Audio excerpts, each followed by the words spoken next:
Coming up on Mountain News this morning, schools across the Commonwealth discuss the possible return of wearing masks in the classroom. And a new study suggests a tie between social media sites' use and mental health issues in people who use them.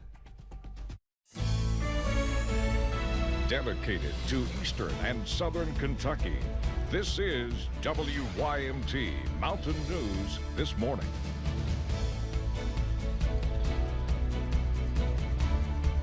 Well, good morning to you. It is 6 o'clock on this Tuesday morning. And to be honest with you, it does not even feel like a Tuesday to me. It feels like it's much later in the week, but it's not because, well, Brandon, later on this week, we're going to see some snow maybe, but not right now.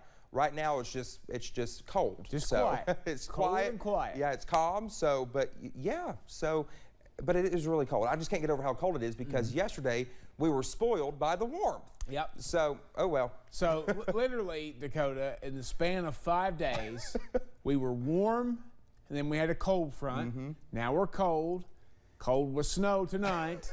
Then we'll go back up tomorrow, and then potentially close to 70 by Friday. You know, I'm from Tennessee, and I thought Tennessee weather was crazy. No, that's nothing compared to Kentucky. Nope, exactly. You're in a different world up here, Absolutely. Sir. Exactly. All right, let's head into the forecast this morning. Take a look at UVA-wise. And again, we're not expecting anything major this morning, except for the cold. Maybe a little bit of cloud cover, maybe a little bit of patchy fog out there this morning. Could be a little bit of freezing fog.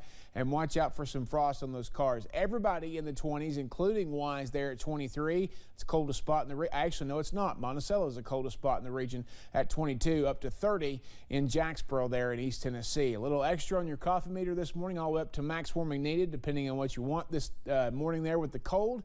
And 42 is our official forecast high. I do think it'll be a little colder in those northern counties that have more clouds. Southern counties get a little bit warmer than 42, so we're going to try to balance it out there. 50 is the average high for this time of the year. 72 the record back on this day in 2004. Dakota? All right, Brendan, thank you very much. Kentucky Derby winner Medina Spirit collapsed and died after a workout at Santa Anita. The 3-year-old colt, trained by Bob Baffert, had just completed 5 furlongs in his second workout since finishing second in the Breeders' Cup Classic a month ago at Del Mar. Baffert confirmed the colt's death and attributed it to a heart attack. Dale Romans, another horse trainer, had this to say when asked what the biggest takeaway is in all of this. I mean, horses can die like this. They can do anything people can do. They can get pneumonia, they can have strokes, they can have seizures, they can have heart attacks, just like a human. And I mean, I would venture out to say it has nothing to do with something Bob's done negative. It just puts another dark cloud over his stable. Medina Spirit will undergo a full autopsy, which is required by the California Horse Racing Board. In his last race, Medina Spirit finished second in the $6 million Breeders' Cup Classic at Del Mar just 1 month ago. Well, Governor Andy Beshear is ordering flags lowered to have staff on Thursday in honor of former Senator Bob Dole, who died Sunday. Dole was the second longest serving Republican member of the United States Senate, surpassed only by Kentucky's Mitch McConnell. He was also instrumental in raising money for the World War II memorial in Washington, D.C. after his political career ended. Dole will lie in state in the U.S. Capitol on Thursday.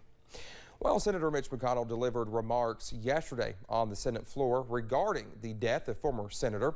He said, quote, "It is hard to believe it's been 25 years since Senator Robert J. Dole took leave of the Senate. It's even harder to believe he passed away this past weekend. Not because it comes as a shock to say goodbye to an elder statesman at the age 98, but because our colleague was still so energetic, so involved, and so forward-looking right through to his final months," end quote. We are nearing 800,000 COVID cases in the Commonwealth, and we reached the highest COVID-19 case count in 9 weeks.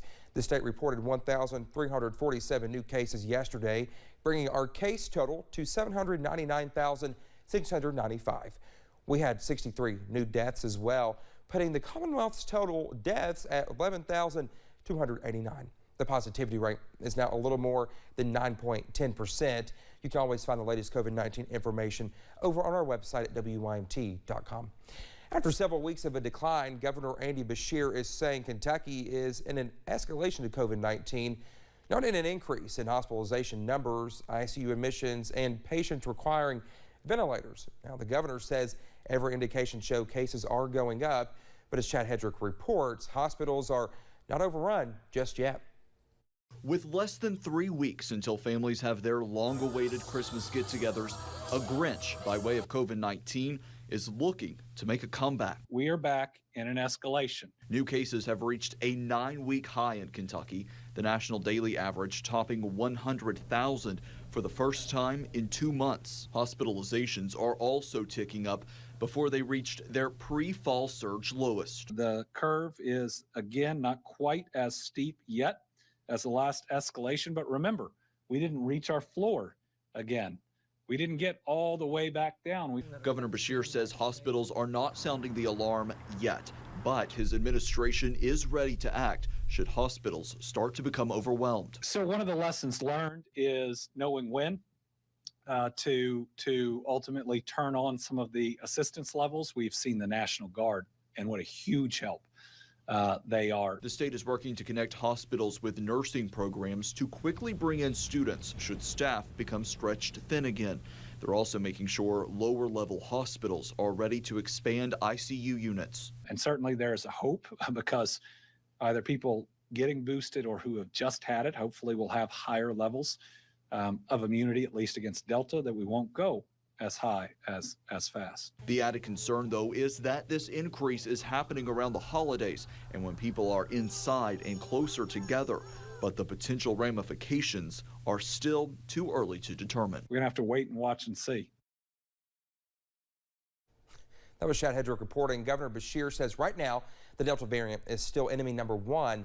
He says the Omicron variant has not been confirmed in Kentucky, but it is likely already here. Well, discussions on masking at schools are now returning here in the state. One county school system over in Jasmine County is reinstating a mask requirement for students, staff, and visitors. The move comes as cases both in the county and across the Commonwealth are increasing. Board of Education members here in Perry County are planning to discuss mask requirements during a meeting on Thursday. Well, the relationship between social media and mental health has been the subject of a lot of debate. A new study that says depression and social media go hand in hand. A JAMA Network survey follows a year-long look at social media use and onset of depression among nearly 5,400 adults, revealing depression status had worsened in some people. The risk increased with the use of 3 hugely popular social media sites, Snapchat, Facebook, and TikTok. Dr. Stephen Taylor, Chief Medical Officer of UFL Health, has reminded people to think twice about what they see on social media. The real us is not on display. Just something as simple as me posting vacation pictures could be so much meaning in there. I could be wishing that all of my friends were there with me, or I could be sort of narcissistically saying, look where I am and you aren't. He adds the easy thing to do is just log off, but understands that may not always be possible, as social media is now a prominent part of many careers, suggesting that when you cannot limit your screen time, be aware of how it is making you feel. The final piece of the Robert E. Lee statue in Richmond, Virginia is coming down. During the weekend, Virginia Governor Ralph Northam announced the 40-foot tall pedestal that once held the statue would be removed. CBS's Naomi Ruckham explains the process and this moment in history. Crews have begun the next and final step in the removal of what many consider a symbol of white supremacy. Really, I'm kind of relieved. I look at it as new beginnings and a chance to open up the circle again for community space. Over the next month, the 40-foot-tall, graffiti-covered granite pedestal that once held a statue of Confederate General Robert E. Lee will be deconstructed and removed. In September, there were cheers as the statue itself was lifted off the base where it had stood for 131 years.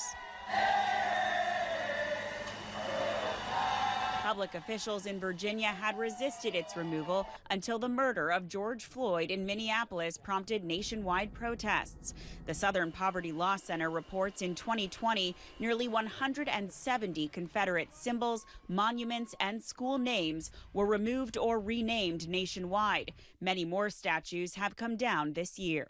Monuments like these are no longer necessary. This should be a space for everybody to feel welcome and comfortable. Removing the pedestal marks a turn for Virginia Governor Ralph Northam, who had originally said he wanted the community and local art museum to decide its fate. But over the weekend, the outgoing Democratic governor announced he would remove the base before he leaves office. Once it's gone, Northam will give the land to the city of Richmond. Naomi Ruckham, CBS News. Now, there's also set to be a time capsule from 1887 inside the statue pedestal. If it is recovered, the governor says it will be preserved by the Commonwealth of Virginia.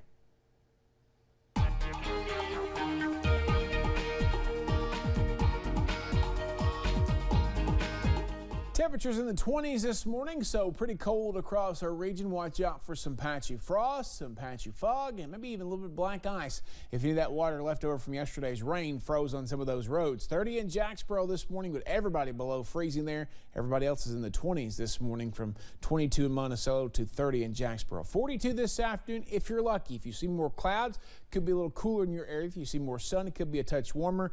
But overall, that's kind of our average high for this time of the year, or at least our average high for today, let's put it that way. For the headlines, as we look ahead, overnight snow a possibility tonight, a warming trend on the way after that, and a weekend cold front could bring us some stronger storms. Dakota? All right, Brendan, thank you so much. More news is on the way when we come back. The Department of Justice officially closes an investigation involving a killing that happened more than half a century ago.